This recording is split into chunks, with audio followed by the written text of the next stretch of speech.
Vampire function FF के part 14 को start करते हैं।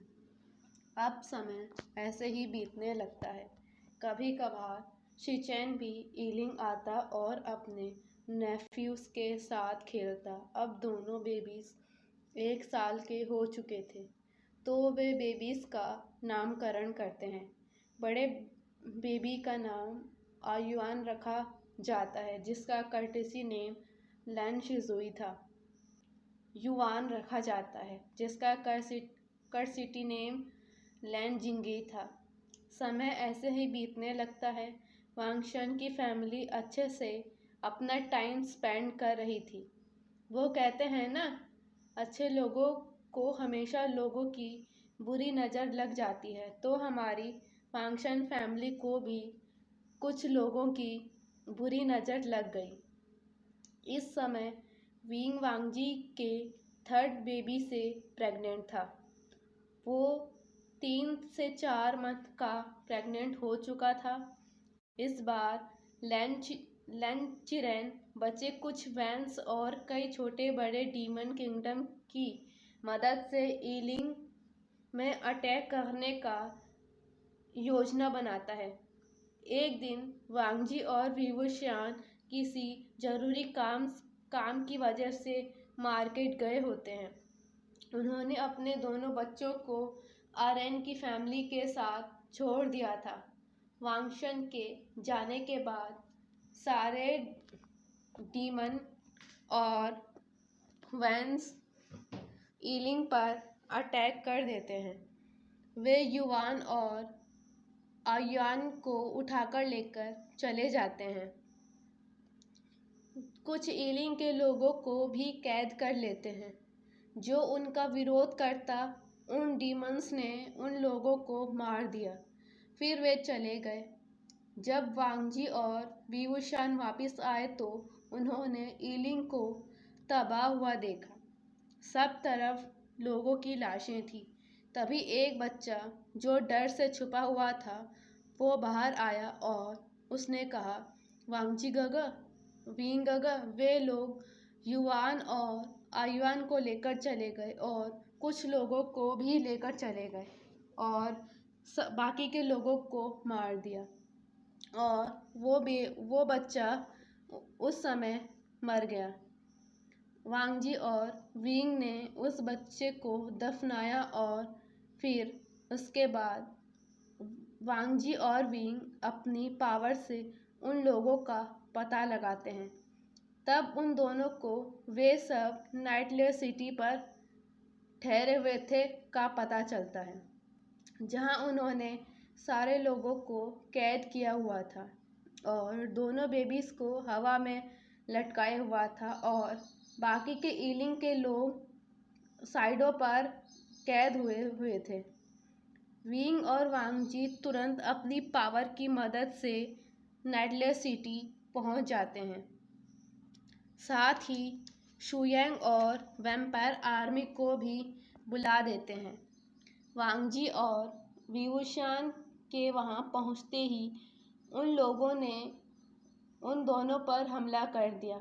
वे वांगजी पर विशेष हमला नहीं कर रहे थे, क्योंकि उन्होंने चिरेन से बात की हुई थी और चिरेन ने उनको बताया था कि वांगजी पर अटैक नहीं करना है, केवल विवुशियान पर ही अटैक करना है। और वे सब विवुशियान पर एक के बाद एक हमले किए जा रहे थे। शुयांग अपने साथ वैम्पायर आर्मी को लेकर पहुंच चुका था। वार शुरू हो जाती है। वे लोग बचे हुए ईलिंग के लोगों को भी मार देते हैं। चारों तरफ खून खराबा हो जाता है। विंग अब अपनी फ्लूट की मदद से दुश्मनों का सफाया कर रहा था।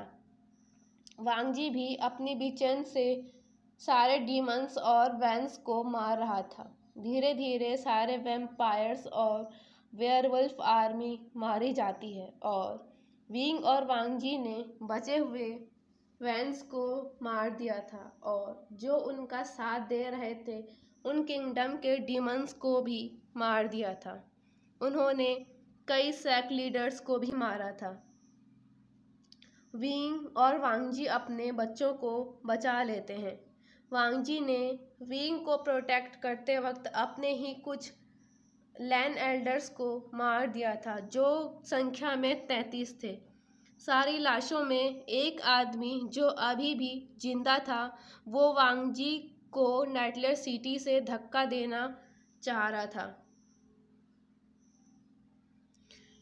कि विंग ने उसे देख लिया और दोनों बेबीज को उसने शुयांग को दिया और तुरंत भागते हुए वांगजी को उसने दूसरी तरफ धक्का दे दिया।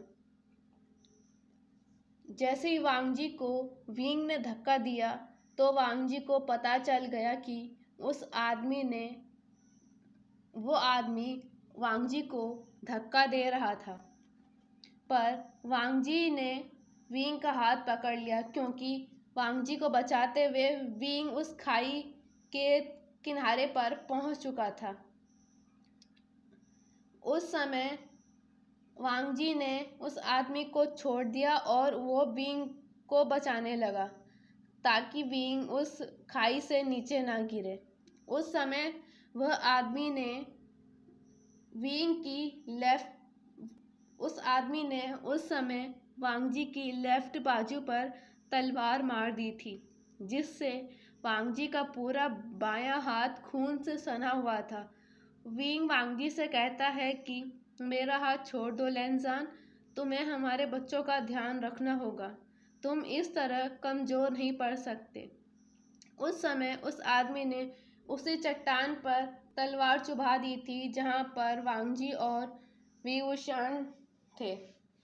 विंग ने जैसे ही उस आदमी को देखा कि उसने चट्टान पर तलवार चुभो दी है, तो उसने वांगजी को दूर धकेल दिया और कहा कि तुम्हें हमारे बच्चों का ध्यान रखना होगा, और अपना हाथ वांगजी के हाथ से झटकता है और विंग नीचे गिर जाता है। वांगजी चिल्लाता रह गया, पर विंग नीचे गिर गया। वांगजी उस समय चट्टान के उसी कोने पर रोता बिलखता रह गया